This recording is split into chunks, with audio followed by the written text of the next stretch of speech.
Are you on Santa's naughty list? Because if you are, I've got just the recipe to get you off. Hey y'all, it's Joey, and I'm about to share with you my favorite chocolate chip recipe, which originally comes from Joanna Gaines. I'll link that recipe below, but I made some twists and tweaks to these to make them my own chocolate chip cookies. And whenever you're baking, you shouldn't be afraid to add and take away and just kind of make things your own, because at the end of the day, it's supposed to be fun and the end product is delicious. So stick around and I'm going to teach you that recipe. All right, y'all, what do you say we go ahead and find out what these cookies are made out of? Now, what I've done is I've already gone ahead and pre-portioned out all my ingredients. I found whenever you're cooking, if you do the prep work first, it makes the process a lot smoother and you don't have to go back and check the recipe to make sure that you're missing anything. If you go ahead and get it all together, then you can just have fun mixing it and getting the end result. So, the first ingredient for these cookies is 2.5 cups of all-purpose flour. Now, I will always sift my flour because it gets all the clumps out and the end result is a lot smoother texture in your cookie. The next thing is 1 heaping teaspoon of baking soda, 1/2 teaspoon of salt. Now, Jamie and I prefer to use Himalayan sea salt, because it sounds healthy and we are eating chocolate chip cookies after all. 2 cups of packed brown sugar. Now, this is light brown sugar and you want to make sure that you always pack it. 1 stick of room temperature butter. Room temperature is the most important thing. We've cooked them both ways, cold butter and room temperature butter, and the room temperature butter always wins. Now, the recipe for this calls for 1.5 teaspoons of vanilla extract. But when I first started baking, Jamie told me, never worry if you go over on vanilla extract. It won't make that big of a deal. So I go off course here. 2 teaspoons of vanilla extract. The next thing, 2 eggs. Now, this is what makes my chocolate chip cookies their chocolate chip cookies. The recipe calls for 1.5 cups of chocolate chips, but I use a full bag because I believe that a chocolate chip cookie should be just that, a chocolate chip cookie. If you're not getting chocolate chips in every single bite, are you even eating a chocolate chip cookie at all? Now, my favorite chocolate chip to use are these right here. Now, these are the Ghirardelli 60% cacao chocolate chips. The first thing that you're going to do is you're going to mix your all-purpose white flour, your baking soda, and your salt in a medium-sized bowl, and then you're going to go ahead and whisk it all together. So I'm getting my flour, salt, and baking soda. Now, once you have all the 3 ingredients in, you're going to go ahead and start whisking these together. Now, if there's any first-time bakers out there, I need to go ahead and mention something. When Jamie and I first started dating, we decided to bake cookies together. I'd never baked a cookie in the day in my life. So I get the recipe book and I just start reading off the ingredients and mixing them all in the same bowl.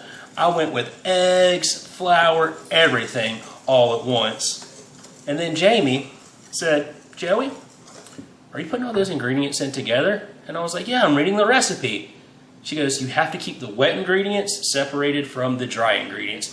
So if there's any first-time bakers out there, be sure to read the entire recipe and don't mix ingredients until they are supposed to be mixed. Now, I've got these whisked pretty well together, so what do you say? We go on and move on to the next step. Hey y'all, sorry for the sped up footage, but apparently the new camera has a slow motion option and a touch screen. Rather than watch me mix in slow motion for 5 minutes, I thought it would be best to go ahead and speed up this footage. Who knows, maybe I'll add it to a bloopers reel in the future. What I'm doing here is mixing my 2 cups of packed brown sugar with my room temperature butter. I'm using a stand mixer with a paddle attachment. If you don't have a stand mixer, you can use a hand mixer and it'll work just as well. You're going to go ahead and mix on medium-high for 2 to 3 minutes or until light and fluffy. All right, guys, it's time to add our flour, baking soda, and salt mixture into our brown sugar, eggs, and vanilla extract mixture. Now, this is the most fun part, but it can also be the messiest part. So what you're going to do is you're going to go ahead and you're going to add your flour very slowly, and you're going to mix very slowly as well. Then once you have a good mixture and flour won't fly over everywhere, you're going to run it on high for a couple of seconds just to pull everything together. So what do you say we go ahead and add this flour mixture and hope that we don't make a mess. I also like to go ahead and whisk one more time just in case.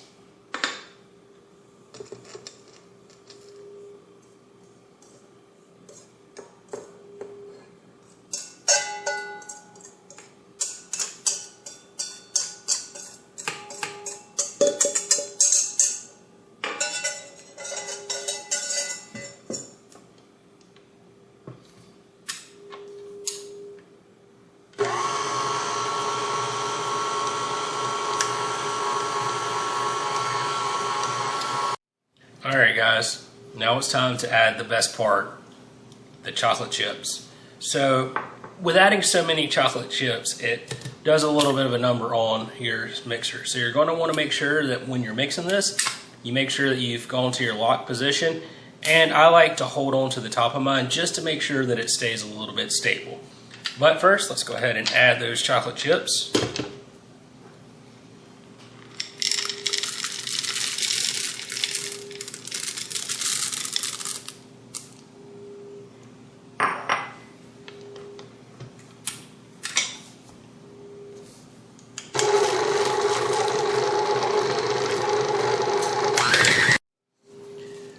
Look at all that chocolatey chip goodness. So I've had my oven preheating at 350 degrees. The recipe calls for 10 to 11 minutes, but every oven is different. So we found that with our oven, 11 minutes is perfect. It's the sweet spot, and those are going to give you the best cookies. So let's get baking. All right, y'all. It's finally time to put the cookies in the oven. But before we do that, I want to share with you a couple tips and tricks that I like to use. First and foremost, I like to use a cookie scoop. This will always give you the perfect size cookie. The second thing that we like to use is this Silpat baking mat. This is my favorite kitchen tool, and we always use it when we're making cookies. We'll put the link below. All right, y'all. So after you use your cookie scoop, you should have this. Now I want you to notice that they are nice round cookies. Never smash your cookies down. So I'm about to throw these in the oven, and I'll see you in 11 minutes. All right, y'all. There we have it. The perfect cookies for Santa Claus. Now, if you really want to take these cookies to the next level, if you sprinkle a little coarse sea salt on them when they're fresh out of the oven, it really adds an extra kick of flavor. But if you do that, please be sure to warn any little elves, aka kids, because their taste buds might not quite appreciate a salty cookie. So I hope you guys enjoyed this video. If you try this recipe, go ahead and comment below. If you have any recipes that you would like me to try, why don't you comment that as well. In the next video, we're going to be making peppermint bark, my father-in-law's favorite. And be sure to like and subscribe and turn on your notifications so you don't miss that video. Thank you. Hope you guys have a wonderful day. In the meantime, I'm going to go eat these cookies. Hopefully there will be some left for Santa Claus.